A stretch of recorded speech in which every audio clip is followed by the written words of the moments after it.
Oh, welcome to this episode of Appalling Twistianity. We're about to begin a new chapter.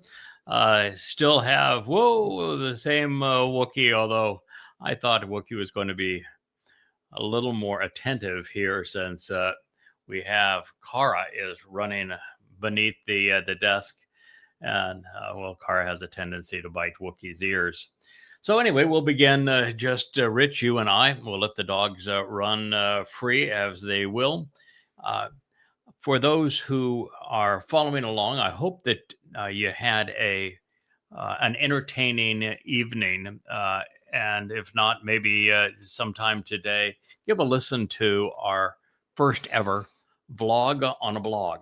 It was a show between Kevin and I, managed by Rich last night, where we did something heretofore undone, which is we produced a narrative, a vlog, if you will, on the blog entries on Facebook, and talked in depth about each of those images or videos and why they were meaningful to us at this time. And I think it produced a fairly lively show. So it's a little bit reminiscent of my days as a talk show host when I had a program that was called Shattering Myths.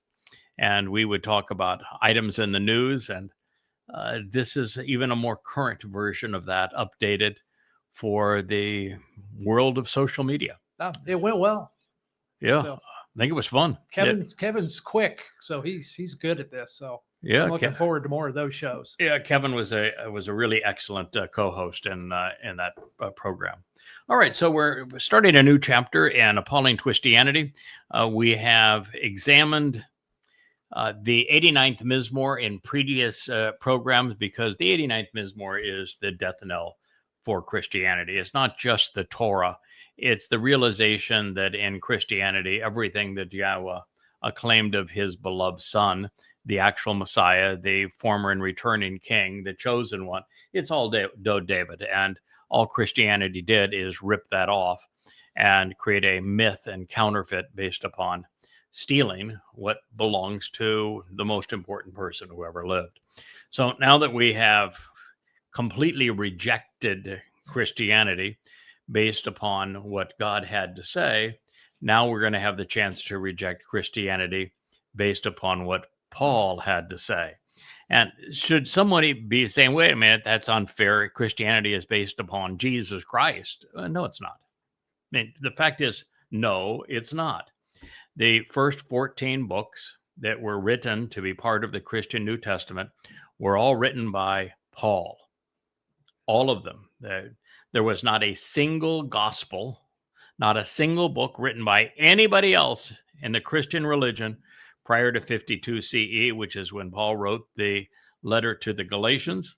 And thereafter, over the next 14 years, he would write 14 letters, ending with his probably in all likelihood 2 Timothy, where he just complained that his whole life would have been for naught and he was alone and miserable and no one believed him.